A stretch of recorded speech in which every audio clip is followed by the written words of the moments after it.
J'aimerais que nous accueillons toujours par téléphone Vincent Herouette. Bonjour Vincent Herouette. Bonjour Charles. Vous êtes donc une signature Europe 1 qu'on ne présente plus, mais je vais le faire quand même pour tous ceux qui habitent dans une grotte. Vous êtes éditorialiste, spécialiste des questions géopolitiques. Je redeviens sérieux, bien sûr, Vincent Herouette, pardonnez ces petites pirouettes, mais c'est vrai que, effectivement, il y a une diaspora extrêmement forte, une diaspora iranienne extrêmement forte en France, qui n'attend qui n'attendait que cette opération.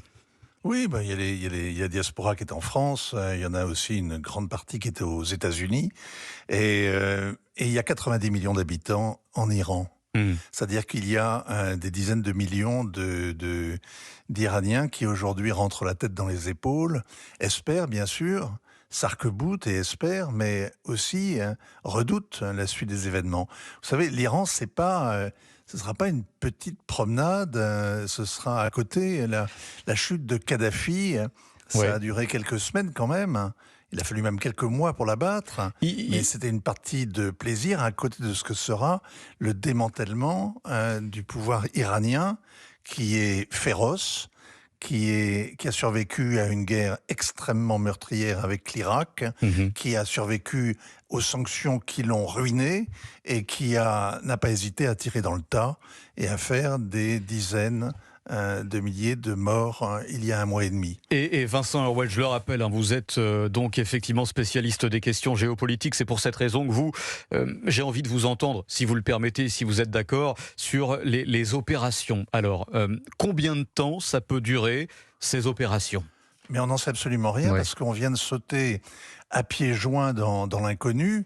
Là, ce qu'on vit, c'est la fin de l'avant-guerre. Ça fait un mois et demi que les dirigeants iraniens faisaient semblant de négocier et faisaient durer la palabre pendant que les Américains massaient au large donc toute cette armada, cette incroyable tenaille avec les deux porte-avions et toute la flotte qui les accompagne, en croyant les intimider. Eh bien, les Américains n'ont pas réussi à intimider les dirigeants de la République islamique. Et pour cause, ils aiment le martyre, il suffit qu'ils survivent pour se donner l'impression d'avoir gagné, et puis ils vont pas abandonner le mécano-nucléaire auquel ils sont attelés depuis des décennies,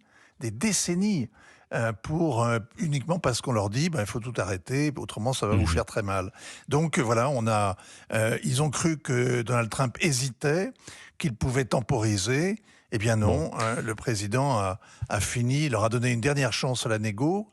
Il y a eu 3 rendez-vous quand même, 3 semaines d'ultime palabre. Et puis il avait dit, c'est marrant parce que vous savez, Donald Trump, il dit tout et n'importe quoi, mais il tient quand même un certain nombre de ses objectifs. Il avait dit: je donne à la négociation 10 à 15 jours. C'était le 18 février. Nous sommes le 28 février. Il a tenu parole. Il a tenu parole.